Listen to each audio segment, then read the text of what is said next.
You better say that now.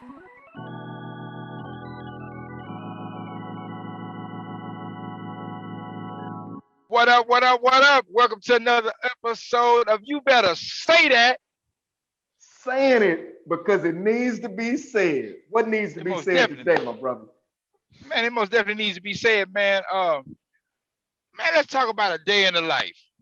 A day in Okay. the life, man. A day in the life, man. What you got going on right now? What's your day looking like so far? Okay. I finished a business phone call trying to get the details of a package that I'm putting together to help people make quality decisions. And so Okay. I'm learning different things about what that takes. And I'm also learning prices and doing research. And so I've got that Mm-hmm. going on. And then after that, I must do my homework, which Most consists definitely. of probably anywhere from 8 to 12 pages of type homework. And Mm-hmm. so it's good, man. It's what I asked for. And so I'm happy about that. And in conclusion, continuing to search for an apartment, townhouse, home, Mm-hmm. or something. But I ran into a few roadblocks. But I'm gonna be Okay. like Mad Max. I know you're a little too young. You don't remember that movie right there. Mad Max is in this car and they're steady putting roadblocks in front of him, trying to stop to rob him of his gas and rob him of his possessions and take his life. And Mad Max is just woo, woo, and he has this little wolf dog beside him. And so he's running through the barricades, and that's what I think about. They tell me you got a felony, and so you don't pass the Mm-hmm. background check. Boom! I'm looking over at my wolf dog, and I'm like, I'm moving, I'm moving, I'm moving, I'm moving, I'm moving. And so that's what my life is looking like now. What about you? Man, I have been to work. I have been at work since 9:30 last night. I just picked up my last load. I'm here. I'm leaving Deer Park right now, heading back to Beaumont, and I'm gonna be off from work. Talking about a day in the life. I know everything that you're talking about concerning residence, seeking your own residence, because I ran into those very same pitfalls. And what I find puzzling, to say the least, is that prior to us coming out of prison, they were adamant in saying to us, hey man, you have to change playgrounds, you have to change playmates. You can't go around, those same people and get out, become gainfully employed, do your best to live in an area where people are upwardly mobile and they try to do something in life. And then we get out and we have the resources to pay rent or to pay mortgage or whatever that may entail. We have all that, and yet we are shunned and prohibited from these different complexes. And I remember talking to somebody that we both know. I was talking to P, and he said that the way that he was able to have his apartment, and he had it for quite some time. He said the way that he was able to have his is because the complex was privately owned. It was owned by one guy, one individual, and what he did was he made an assessment of P based off their one-on-one. So when you Mm-hmm. talk about a day in the life, this is what a day in the life can look like for men and women who are convicted felons, and you're trying to have your own place. This is some of the things, some of the pitfalls that you run into. But currently, I'm grateful because I'm in the process of having a home built. There's a program in Port Arthur, and I qualified for DPA, that's down payment assistance. Uh, and so the home is going to be built from the ground up to my liking. So I'm excited about that. As a matter of fact, I just recently priced some uh, television and wash and dry and different appliances and stuff like that, man. So that's what's going on with me. Okay. Another thing that is going on with me, I'm finding that when I'm looking at different things to become involved with, one thing that stands out to me, it's like nobody wants to answer a question directly. Mm-hmm. And, it seems like everybody has an issue or everybody has something they believe in, but when they're asked a question, it's like they he and they ha and they go around the subject. I thought maybe, it was just as they say politicians, but it's just not politicians. It's like answering a question straightforwardly and to the point. That's like abnormal. It's like everybody is just beating around the bush, and that's amazing. And I don't know if it's because I have ears to hear, where before I'm just caught up in me and I'm just caught up in money. But now it's just like I don't understand that. When you're asked a direct question, answer the question. And when I'm a part of these different groups, I want to say to the different individuals that I'm on the Zoom call with, like, can you just get to the point? It's not like you're giving us other facts that'll help us understand the point. And so that has been very surprising. And that's also one reason that I'm striving to continue to develop my communication skills, because I'm meeting some very interesting people, especially on Instagram, and having some good dialogues with them. But these group dialogues, it just seems like people take too long to say what needs to be said. Have you run into that? Okay. Okay. Yeah, and as you're finding out right now, I had to find out, and I'm still finding out as well, that folk communicate differently out here than what we were accustomed to, than what we were previously accustomed to. We have the saying, man, I'm gonna call a spade a spade. It seems that there is some filibustering going on out here. I don't know where that derives from or what that's about, but so I understand that. I have to learn how to communicate with my mother. As a matter of fact, I realized that I can say one thing to her, but what she hears is completely different. So communication, I understand. Now when we say a day in a life, tell us on average, what is a day in your life? What does a day in your life entail from the time you wake up to the conclusion of your day? And I know that different days call for different activities, but just on average, what are the things that you pretty much know you're going to do from the time you wake up? Okay. Walk us through that. Okay. What a day in Sean Oliver's life look like. I wake up, and before I roll out the bed, I give God all the thanks. Then I roll out the bed, get on my knees, put on my spiritual armor. Then I do a quick 10-minute cardio workout. Go ahead, do my hygiene and stuff, make me some breakfast. I'm out the door by 7 a.m. I'm at work. While I'm at work, I'm speaking to the youth about different qualities that can help them beyond this job. And a lot of it deals with time management and attitude, meaning I tell them all the time, your attitude is a choice.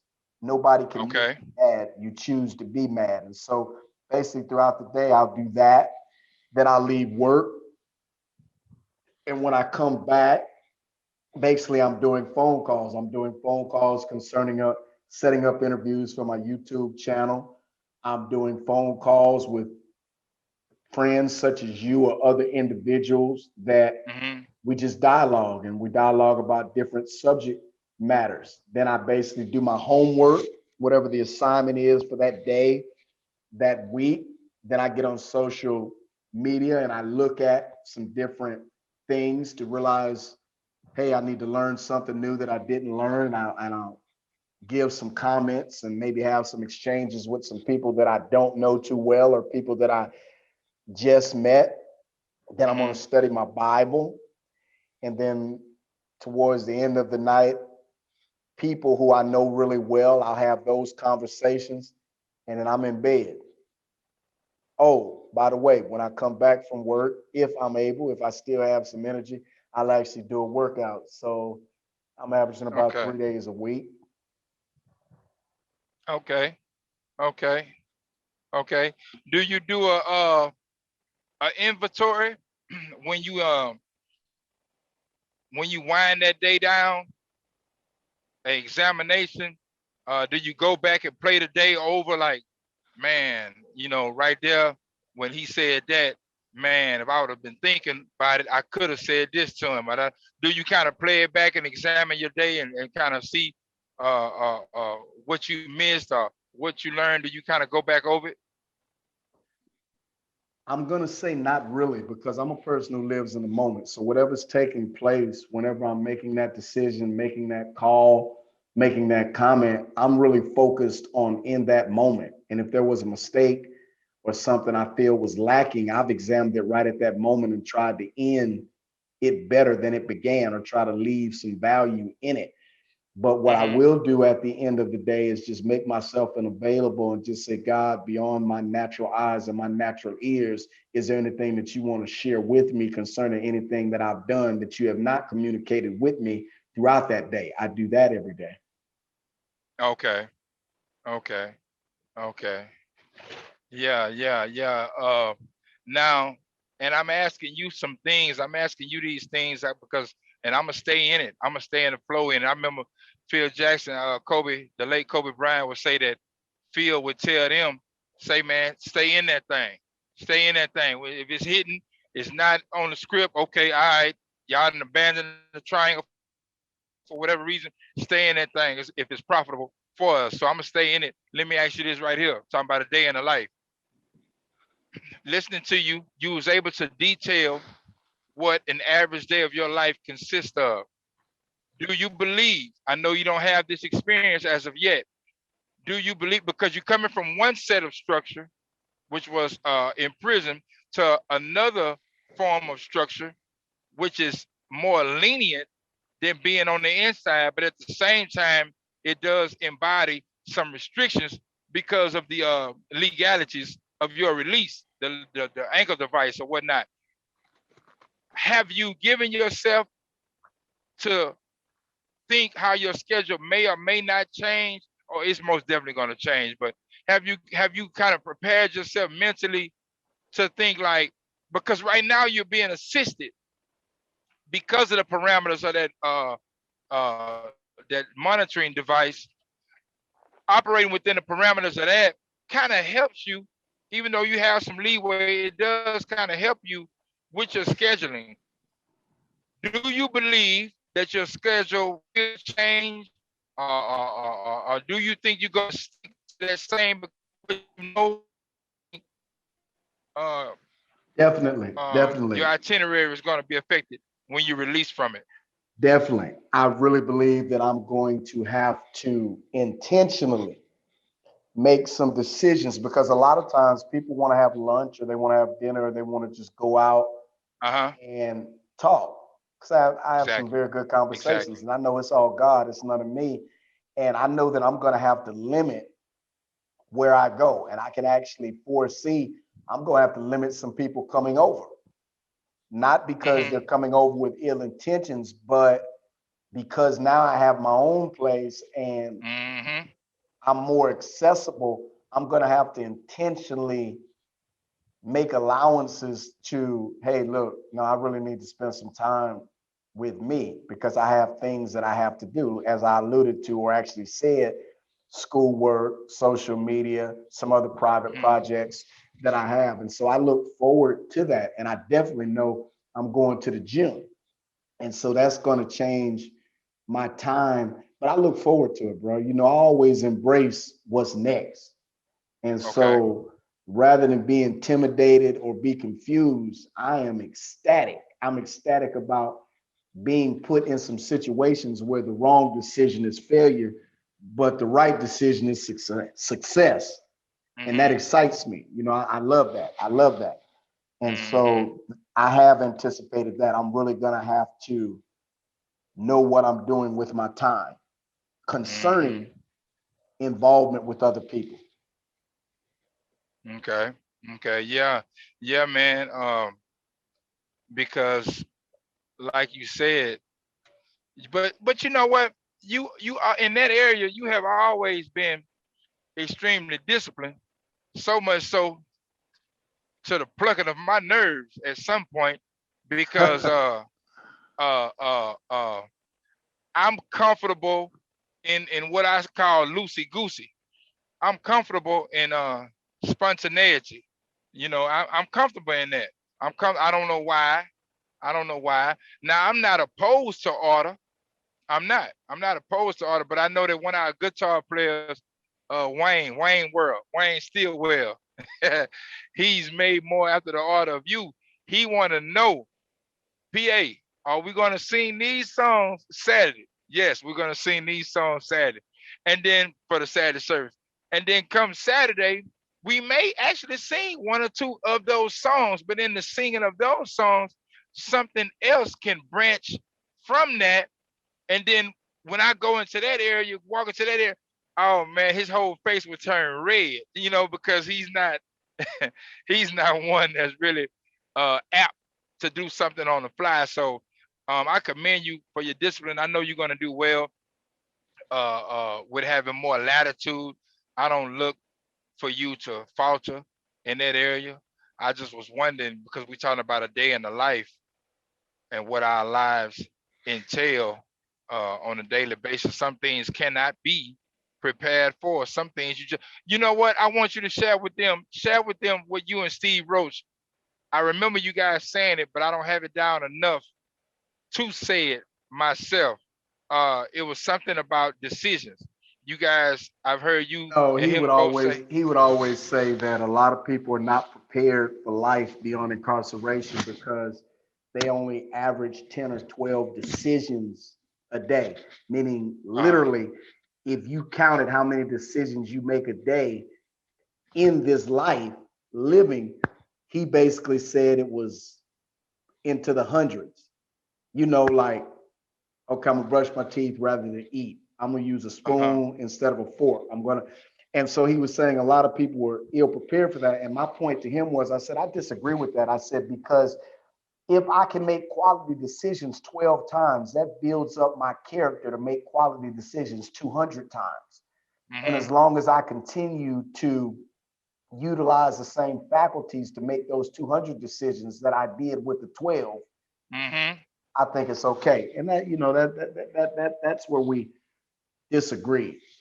But I do want to share this, what's coming up in my life. I was asked to be on a panel of formerly incarcerated men to speak to some women who have relationships with formerly incarcerated men or incarcerated men. I'm looking forward to that because there's some things, that I just like to share with people. And so I'm looking forward to that.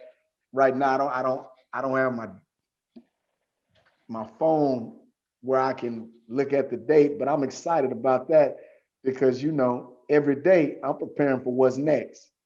And so anytime I have an opportunity to help anybody with a subject that I'm acquainted with or that God has taken me through and brought me through, I'm excited. So that's been a part of my life too, because man, I have some conversations with some women, not just about formerly incarcerated men, but just relationships that sometimes I just am like, wow, some things I knew, some things I didn't know, but I'll take that and share with other people and hope that it helps them. And so as we wrap up, speaking about a day in the life, what do you want to say? What's up? oh man, I just, it's so much that came to my mind as soon as you said. It's like my mind just exploded with thoughts. But I want to say this: let us make a conscious effort to make quality decisions throughout the day, no matter what our day may entail, because we're on this planet, we're sharing this planet with other people, animals and everything, dogs, all kind of stuff. So when you come in contact with these different beings, let's just make a conscious decision to make quality decisions, no matter what our plans are, what a day in our life may entail. Some people that's listening, they may be parents. You and I are not parents. We don't have to go pick up the kids from school. We don't have to try to figure out who's going to go to the PTA meeting if one or both of the parents cannot make it. So let's just PTA. make Yeah. PTA. I know you don't have any kids. PTA. You'll What did never I get say? us on bloopers. PGA. You'll never get us on bloopers. Did I say PGA? You said PGA like the golf tournament. I'm almost certain that I said PTA. I mean, I'm just almost certain of that. Well, it might be that you know you got a little accent, you know, that Port Arthur thing going, but go ahead. Go ahead. most definitely. Port Arthur Port Arthur worldwide. But yeah. So I just want to say in closing, because really it was about you today. When I say about you, it was about you sharing what a day in the life consists of in your life, man. And I just think it was key. It was some things that was brought out, and all I want to put as a cap to that, to cap it off, is that let's just make a conscious effort to make quality decisions, no matter what our lives may entail. Let's make some quality decisions every day. Okay. Say when you said that, I was thinking about that old song, and it said "How to Survive in South Central." And so I came back and I said, well, why would I think about that? So when you were talking about a day in the life of, I was like, how to Uh-huh. survive in society, a place, you know, I was just, you know, I try to have some fun. And so Uh-huh. I was just Uh-huh. reminiscing on that song. Probably when I get off this call, I'll make some lyrics up to it. But it was good to catch up with you, man. And I'm glad that we had an opportunity to say that because it needs to be said. And so you have a good, Most safe definitely. day. Okay. Most definitely. All right, bro. You too.